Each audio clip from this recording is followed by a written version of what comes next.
Trust के कोषाध्यक्ष स्वामी गोविंद गिरी का बड़ा खुलासा। अयोध्या राम मंदिर चढ़ावा कांड से जुड़ी बड़ी खबर। ट्रस्ट के कोषाध्यक्ष स्वामी गोविंद गिरी ने बड़ा खुलासा किया है। कहा कि मैं कोषाध्यक्ष लेकिन कोष कार्य में भूमिका नहीं थी।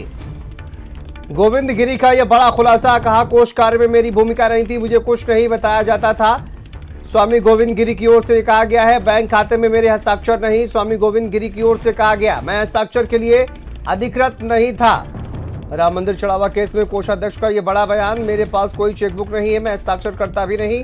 संदीप हमारे सहयोगी जुड़ गए हैं। संदीप, किस तरह के कोषाध्यक्ष थे ये, जब इन्होंने कहा कि उनको किसी तरह का कोई अधिकार नहीं था, ना हस्ताक्षर करने का ना कुछ?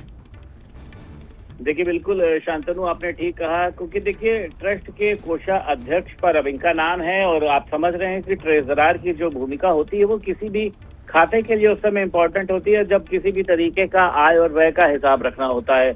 लेकिन अब गोविंद गिरी ये देखिए बड़ा खुलासा कर रहे हैं कि मैं कोषाध्यक्ष तो था, लेकिन ये जो अकाउंट का काम होता था, यानी जो पैसे को निकालने का कोष का जो भी कार्य होता था, इसमें मेरी भूमिका नहीं थी। मुझे ना कुछ बताया जाता था, बैंक खातों में मेरे हस्ताक्षर नहीं है, मैं हस्ताक्षर के लिए अधिकृत नहीं था। तो रामधन गबन मामले में देखिए कोषाध्यक्ष के इस बड़े बयान से बहुत हलचल तेज हो गई। इन्होंने तो ये तक कह दिया कि मेरे पास कोई चेकबुक नहीं है, मैं हस्ताक्षर करता नहीं हूँ, पेमेंट कैश में नहीं सीधे बैंक ट्रांसफर में होते थे। और इन्होंने एक आरोप और लगाया है कि चढ़ावा गिनती क्षेत्र से मेरा कोई संबंध नहीं है। ठीक है संदीप, बहुत शुक्रिया आपका इस तमाम जानकारी के लिए, अपडेट के लिए। चलिए यहाँ पर रुकते हैं छोटे से ब्रेक के लिए।